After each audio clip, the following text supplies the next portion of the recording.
మధ్య నార్సిసిస్టిక్ అని ఒక వర్డ్ వాడుతూ ఒక వీడియో చేశాను. చాలామంది ఎలా సార్, ఎలా ఇలాంటి వాళ్ళని ఎలా డీల్ చేయాలి అని అడుగుతారు.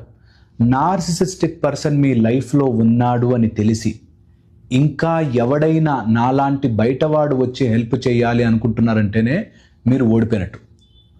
ఫస్ట్ మీ safety. Physical abuse, emotional abuse తీసుకోవద్దు. ఇది ఎన్ని లక్షల సార్లు చెప్పినా prioritise yourself. Physical abuse, emotional abuse తీసుకోవద్దు. నేను ఎంతోమందిని కౌన్సిల్ చేస్తాను. మా హస్బెండ్ నార్సిస్ట్, నా వైఫ్ నార్సిస్ట్ అని వస్తారు. వచ్చి కౌన్సిలింగ్ అయ్యాక తప్పంతా వాళ్ళదే అని ఒప్పుకొని ఇంటికి వెళ్తారు. సో అందుకని పాయింట్ ఏంటంటే, మీరు గనక అబ్యూజ్కి గురవుతుంటే మిమ్మల్ని మీరు తక్కువ చేసేసుకుని, మిమ్మల్ని మీరు అంతే, నా బ్రతికింతే, లేకపోతే పిల్లల కోసం నేను అడ్జస్ట్ అవుతా అని భరిస్తూ ఉండద్దు. ఇది చాలా చాలా సింపుల్. హెల్ప్ లైన్ నెంబర్స్ ఉన్నాయి, గృహహింస చట్టాలు ఉన్నాయి.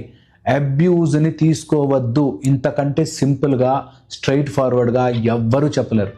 Do not entertain narcissistic people.